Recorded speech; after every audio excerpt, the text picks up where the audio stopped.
There were two amendments. In 2016, I moved an amendment so that children, unaccompanied child refugees in France, in Greece, in Italy, could come to the UK, ones that didn't have any family here.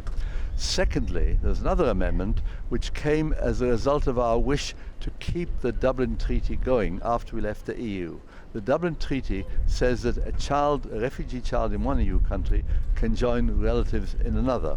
So a Syrian boy in France could join a family in, say, England. And we were worried what would happen to that family reunion provision in the Dublin Treaty after we left the EU. So in 2018 I moved an amendment which eventually got passed to say the government should negotiate to continue that for unaccompanied child refugees. And that it was passed in the Lords by a big majority, and the government accepted it in the Commons.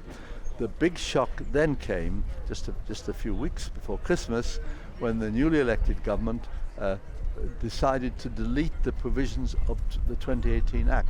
That's to say, to delete the reference to the government trying to keep the Dublin Treaty going for family reunion. In other words, it looked as if they were trying to stop family reunion altogether.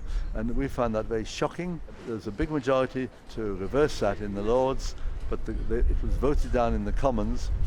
And all I've got out of it is a commitment by the government they'll make a statement in 2 months' time.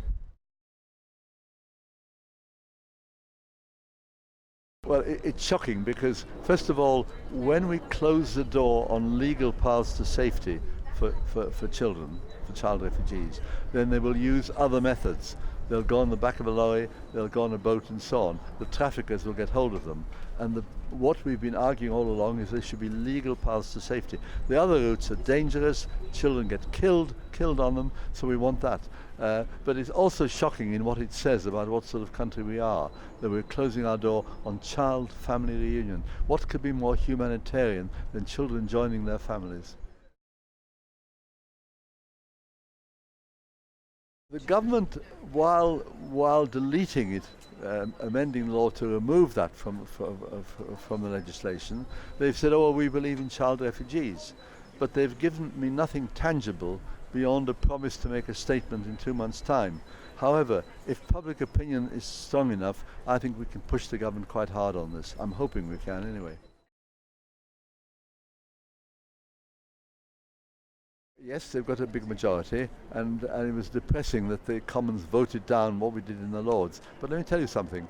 It's interesting how quite a few people in Parliament, that's to say members of the Lords or the Commons, have told me that they support child refugees. Conservatives have said this to me.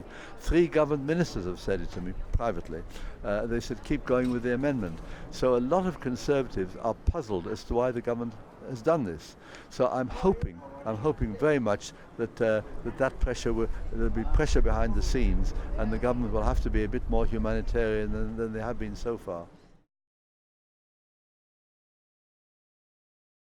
Well, I came to this country at age 6 as an unaccompanied child refugee on a kinder transport from Czechoslovakia just before the war in July 1939.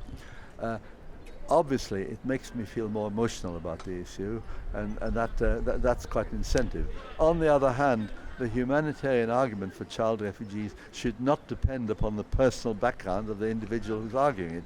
So on the one hand, I'm more emotionally involved. On the other hand, I think the argument should stand on its own.